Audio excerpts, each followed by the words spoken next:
María en el Evangelio de Juan y en el Apocalipsis. El cuarto Evangelio fue escrito ya prácticamente del año 90 en adelante, y después el Apocalipsis, entre 90 y 110, entre los dos. La comunidad joánica fue una comunidad cristiana fundada por Juan el apóstol, Juan el evangelista, el apóstol más joven que vivió más tiempo y que tuvo una relación muy especial con Jesús. Es una tradición un poquito diferente de los otros tres evangelios. El Evangelio de Juan básicamente nos muestra dos escenas que hablan de María: las bodas de Caná y María a los pies de la cruz. En las bodas de Caná aparece una fiesta, es el capítulo 2 del Evangelio, donde María fue invitada a esa boda. Y ella invita a Jesús con sus discípulos. Ella era amiga de aquella gente. Era una gente de Israel, judía, que tenía sus costumbres. Y en medio de la fiesta hay una tragedia, en el sentido de la fiesta. Se acabó el vino. ¿Qué significa para una fiesta que se acaba el vino? No significa que todo el mundo tiene que emborracharse, sino que el vino representa la vida del espíritu, la alegría, el compartir, la fiesta. Así como el pan representa la alegría del comer, el trabajo, el sudor de la frente, el vino representa la fiesta, el despilfarro de lo que uno ha acumulado por el estar juntos, gozar, compartir la alegría. El terminarse el vino significa que ya no había espíritu, ya no había gracia, ya no había lo que hace que la gente esté feliz. En la práctica, pues en ese momento representaba que la fiesta se terminaba. Y María se dirige a Jesús diciéndole: no tienen vino. Jesús le responde con una palabra que Juan utiliza. Él dice mujer. No le dice mamá, sino mujer. Juan usa esta palabra que tiene que ver con la palabra mujer del Antiguo Testamento también. Pondré mi enemistad entre ti y la mujer. Y le responde Jesús con una voz quizás un poco brusca, que podríamos pensar. Le dice: ¿y qué nos importa a nosotros? No ha llegado todavía mi hora. Sin embargo, Juan no dice más nada, y vemos cómo María le indica a los sirvientes: hagan lo que él les diga. Es la misma expresión que usa el pueblo de Israel cuando le anuncian, pues le dicen: mire, si ustedes cumplen esto, lo que Dios les manda, van a tener bendición, van a tener vida, van a tener descendencia, y si no, pues tendrán una vida pues, muy fea, muy mala. Y el pueblo de Israel responde: haremos lo que Dios nos ha mandado, nos ha dicho. Y vemos como los que están allí sirviendo, los sirvientes, cumplen obedientemente las palabras que le dicen, que le mandan. Van y llenan de agua las tinajas, como Jesús le dice: pues, hagan esto. Y ellos lo hacen. Y sacan el agua, y cómo está convertida en vino. Entonces Juan nos quiere indicar que por la palabra de Jesús, por creer en Él, por amarlo a Él, nuestras vidas van a cambiar hacia una vida llena de su vino, de su amor, de su alegría, de su misericordia.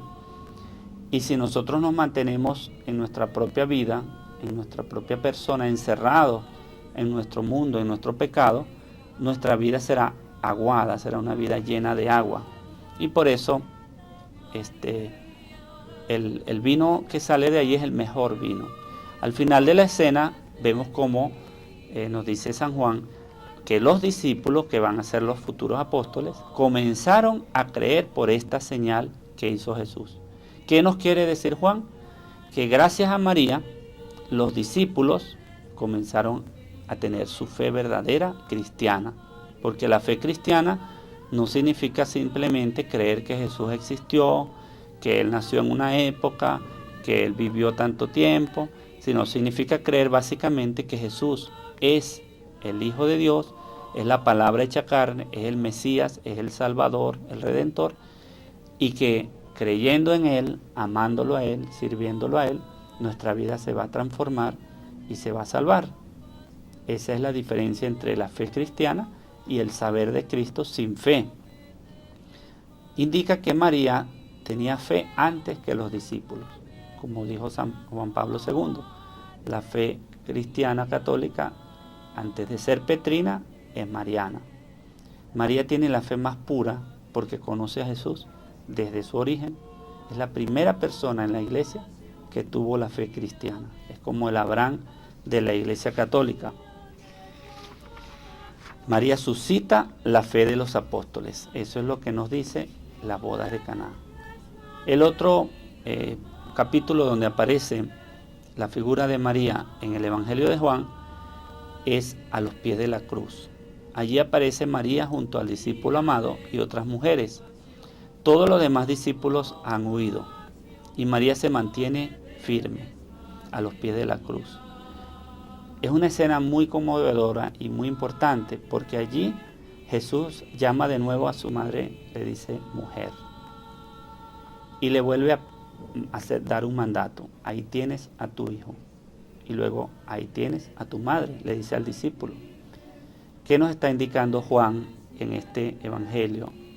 Nos está diciendo que Jesús entregó a María, a sus discípulos, como madre. O sea, que María nos adopta a nosotros como si fuéramos el mismo Cristo. Con el mismo amor que ama a Cristo, María nos ama a nosotros. Y el discípulo la recibió en su casa desde ese momento. Significa que nosotros aceptamos a María como a nuestra propia madre.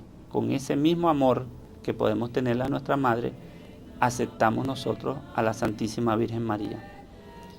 El Evangelio de Juan de esta manera cierra todo el proceso acerca de María que se ha escrito en los otros evangelios, donde desde un comienzo de Marcos tan sencillo, pasando por Mateo, Lucas, los Hechos, llega Juan, donde ya María no es solamente la madre de Jesús, su madre natural, biológica, sino que ya María es la madre espiritual de los discípulos. Ya ella cumple el rol pleno. De madre pasa a ser madre espiritual. Su maternidad divina y humana se transforma en madre espiritual por la muerte de Cristo en la cruz. Se va el Hijo y quedamos nosotros. María nos adopta para siempre como sus hijos queridos para luchar contra el mal, para poder vencer y poder encontrar la salvación. También podemos ver que María no tiene más hijos porque Jesús se la entrega a sus discípulos. Imagínense en aquella época que le van a quitar la madre a otros hijos. Ella estaba solita y Jesús le dice: aquí está tu hijo para que te cuide. Y él se la llevó a su casa desde ese momento. Ahora hablando del libro del Apocalipsis, que también fue escrito por Juan o en la misma comunidad joánica, hay que decir que es un libro de una profunda esperanza. A veces la gente piensa que es un libro terrible porque el lenguaje apocalíptico es muy especial. Habla de monstruos, habla de cosas imaginarias, habla de muchas cosas extraordinarias, pero en el fondo está diciéndole a los cristianos que están perseguidos que hay un rayo de esperanza, que el monstruo que los persigue no va a durar eternamente y que algún día se va a acabar el mal. Entonces se plantea en el lenguaje apocalíptico la lucha del bien contra el mal y se ve la presencia del antiguo dragón, de la antigua serpiente que estaba en el comienzo del Génesis, luchando contra el mal, contra Dios. Entonces, en el libro del Apocalipsis, en el capítulo 12, aparece una mujer vestida de sol, con la luna a sus pies y estrellas en derredor. Esta mujer puede representar la iglesia y puede representar a María, porque es una mujer glorificada, una mujer, cuando hablan de el sol, las estrellas y la luna, están hablando de que está dentro del ámbito de Dios.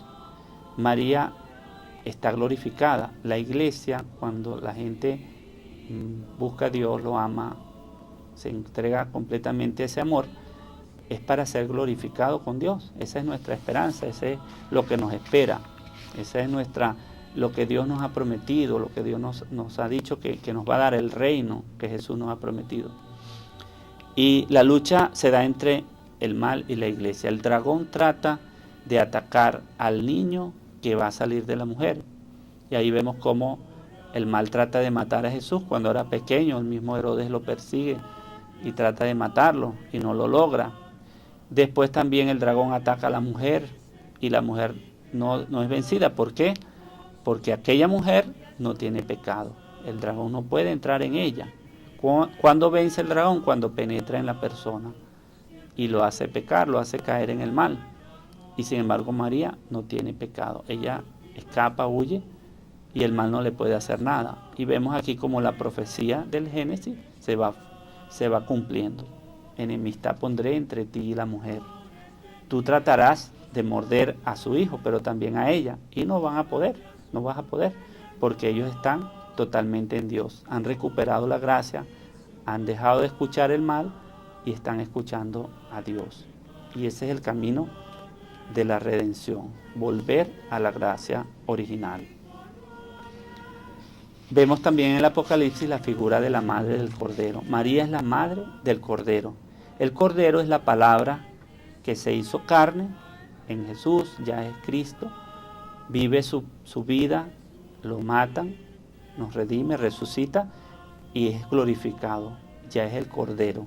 Así están las tres etapas, el Verbo, Jesucristo y el Cordero. Y María es la madre del Cordero, como decimos, la madre del Divino Pastor, la madre del Divino Cordero, la Cordera sin mancha, como dice Melitón de Sardes. María es la bella Cordera y ella está acompañando a su hijo, está con él. El Cordero es el Cordero degollado que está en Apocalipsis. Tiene las marcas de la cruz, tiene las marcas de la muerte, pero tiene las marcas para redimirnos, porque por esas marcas es que nosotros hemos sido perdonados y salvados. Él sufrió todo nuestro pecado, todo el mal que estaba encerrado en nosotros, que el demonio había inyectado. Jesucristo lo absorbió, lo vivió, lo recibió. Y ese fue el juicio de Dios. Dios juzgó a la humanidad de esa manera.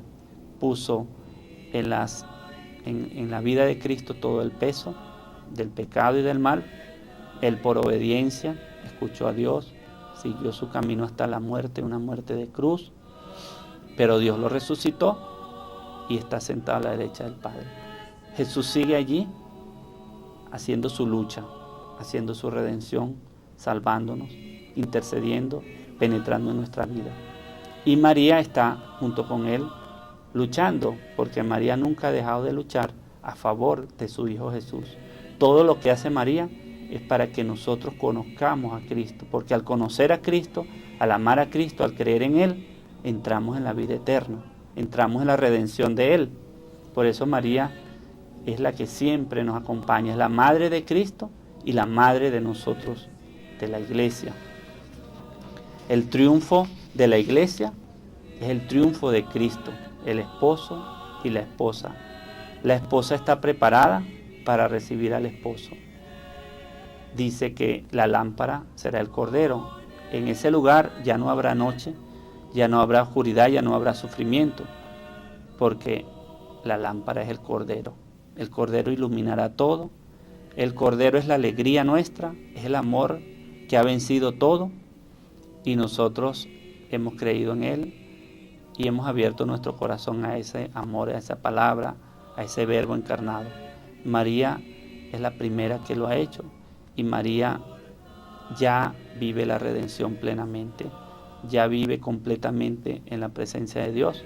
María está en el cielo con su Hijo, ascendió a los cielos, fue asunta, fue llevada a los cielos por su mismo Hijo, porque ella siempre ha estado con Él y sigue ayudándonos en el camino. El dragón sigue tratando de vencer, pero ya está vencido, ya fue vencido en la cruz de Cristo, ya fue aplastada su cabeza, pero él siempre trata de morder el talón, y nosotros seguimos avanzando, caminando en esa fe cristiana, acompañados por María, que es la que nos lleva, nos protege como nuestra buena madre, que está cumpliendo completamente, con todo su corazón, el mandato de Cristo.